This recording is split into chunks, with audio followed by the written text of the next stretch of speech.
जय श्री राम दोस्तों, वॉक पे चर्चा में आपका स्वागत। आज भारत का गौरव पे मैं भारत के एक बहुत बड़े चैलेंज के बारे में बात करना चाहता हूँ। वो है सरकारी नौकरियों के प्रति मोह। ऐसा क्या है कि जो एक सरकारी नौकरी देती है और जो प्राइवेट नौकरी नहीं दे पाती है। ये मोह पे हमें सरकार को, विचारकों को, बिजनेसेस को विचार करने की बहुत ज़रूरत है। Is it social security, job guarantee, respect in society, या कुछ भी नहीं करके पैसा कमाने की एक माइंडसेट? ऐसा क्या मिलता है कि सबको 10 से 5 की नौकरी करने में बहुत आनंद आता है? और ये घटना मैं दोबारा से इसलिए सोचने मजबूर हुआ कि नहीं कि सर फौज में भर्ती होती है, नौकरियां कम पड़ती हैं, वो एक अलग फियर है। पढ़े लिखे क्वालिफाइड सीए लोग जो बिग 4 में जॉब कर रहे हैं, उनकी जब सरकारी नौकरी लग जाती है वो भी छोड़ के वापस सरकार में जाना चाहते हैं, किसी रद्दी से विभाग में काम करना चाहते हैं। They don't want to work in big shot corporate offices. कहाँ से आ रहा है इतना फियर? क्यों हैं हम भारतीय इतने उत्सुक सरकारी नौकरी के लिए?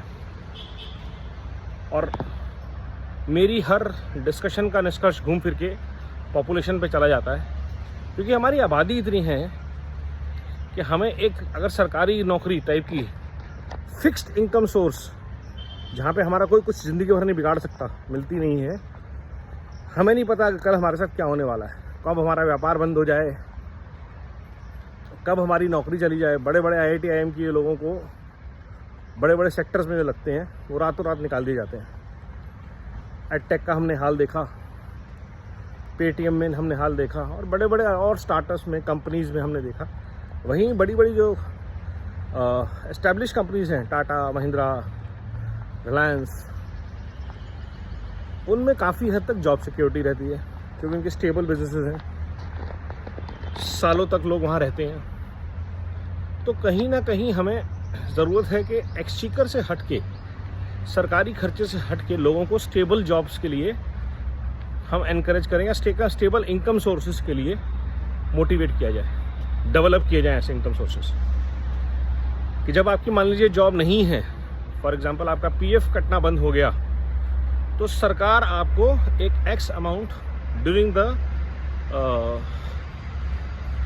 फेज ऑफ जॉब सर्च देगी, समथिंग ऐसा कुछ हो। उससे क्या होता है ऐसी एफर्ट से कि ये जो, और सरकारी नौकरी का सबसे बड़ा मोह होता है ऑब्वियसली करप्शन, कि जहाँ बैठे हैं कुछ ना कुछ ऊपर से कमाई होती रहेगी। ये जो फैसिनेशन है सरकारी नौकरी का, ये किसी और कंट्री में नहीं है, समझने की ज़रूरत है। अनसर्टनिटी जो इंडिया में है वो सबसे ज़्यादा है। दूसरा, ब्रिटिश राज से ही सरकारी बाबू, बाबू साहब, विलायती बाबू, साहब बाबू, बाबू जो माइंडसेट है बाबूगिरी का और अफसरशाही का, बहुत ज़्यादा है। तो इसलिए ज़रूरी है कि हम इस मानसिकता से आगे बढ़ें। कैसे बढ़ें ये हम सबको सोचना पड़ेगा साथ साथ मिलके।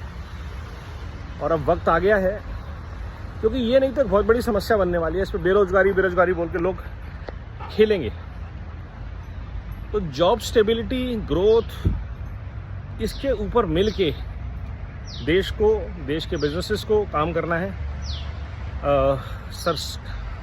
स्टेट गवर्नमेंट्स को काम करना है कि बिजनेसेस स्टेबल रहें, क्लोज डाउन ना करें, उनके लिए सपोर्ट सिस्टम रहे, वो एथिकल प्रैक्टिसेस को फॉलो करें, उनके पास लगातार बिजनेस और आते रहें, उनके लिए बिजनेस ग्रोथ की अपॉर्चुनिटी रहे, ताकि छोटे बिजनेसेस ग्रो करें, नए बिजनेसेस आएँ जो जॉब्स क्रिएट करें। ये बहुत ज़रूरी है।